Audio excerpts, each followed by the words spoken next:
Hello and welcome to the Development of Sensory Provision presentation that was delivered to parents and carers on the 19th of January at Riverside offices in Lowestoft. Joining us in this evening is Anne Humphreys, co-chair of Suffolk Parent Carer Network, and Sue Wilgoss, manager of Suffolk Parent Carer Network.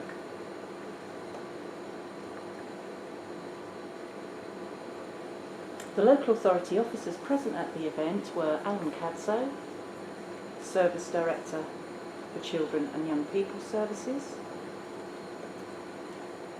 Georgina Green, Head of Service Development, SEN and Alternative Provision, Michelle Brooks, Interim Head of Sensory and Communication Service, Sheila Hackett, Educational Consultant for Hearing Impairment. The important thing about this evening's event was around the co-production.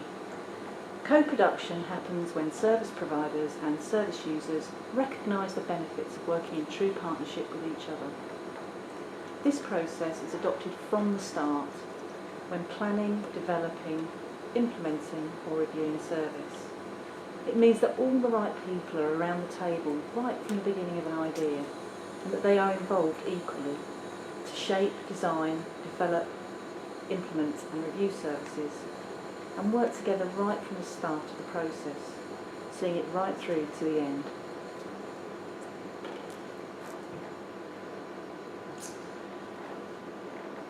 In terms of current provision and support for this profile of need, learners at the moment have their mainstream school place, the provision that's set out in an EHCP plan, Education and Healthcare Plan, high tariff needs funding where appropriate and other funding streams, support from the Sensory and Communication Service that will be differentiated in terms of need. We also have the Elm Tree Hearing Impaired Unit, based in Lowestoft, and King Edward VI Grammar School in Bury St Edmunds.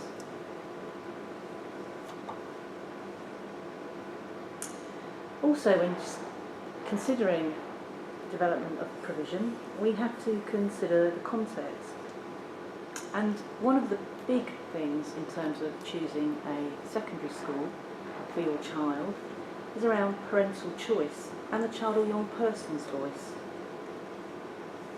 Parents and children may very well want to identify the nearest local school so that their child can continue to be with their peers that they have grown up with and play with them and continue those relationships in the local community.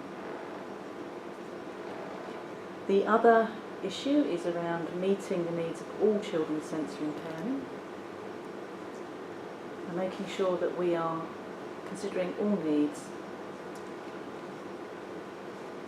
across this area. Social needs of children with sensory impairment and communication needs, ensuring that these young people have a peer group where they can communicate effectively and have support, and the additional needs of other learners in the locality, such as ASD or social, emotional and mental health difficulties, or specific learning difficulties. So there's a full range of young people that we have to cater for. We also need to ensure that there is an equitable provision across the county, so no matter where a child or young person lives, they all receive the same local offer. Transport will need to be considered in terms of the distance travelled for a child from their home to their place of education. We don't want children travelling for long periods of time, so they're tired when they get to school. And of course, the financial climate.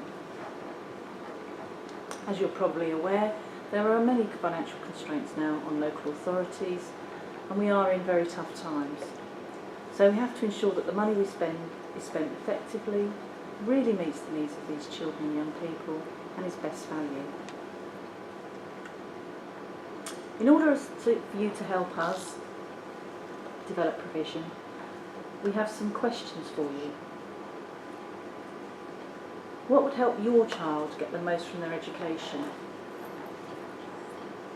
What could that look like in school? What might be the barriers to developing provision for this profile of need? How do you think we could overcome them? Would you like to be involved in the development of provision? If so, how would you like to be involved?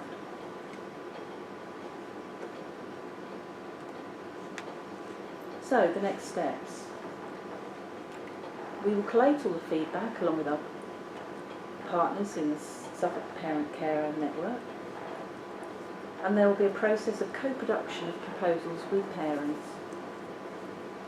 Some of the things we'll be asking in the working group is, do the proposals that we've come up with meet the range of needs?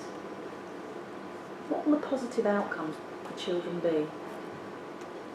How will they be measured? Is it sustainable and affordable?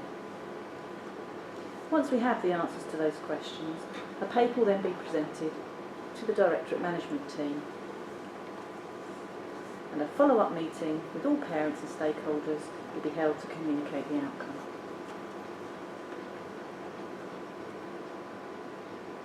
If you would like to talk to either Georgina Green, the Head of Service Development, or Michelle Brooks, Interim Head of Sensory and Communication Service, or contact them regarding this presentation to discuss it in more detail, please do.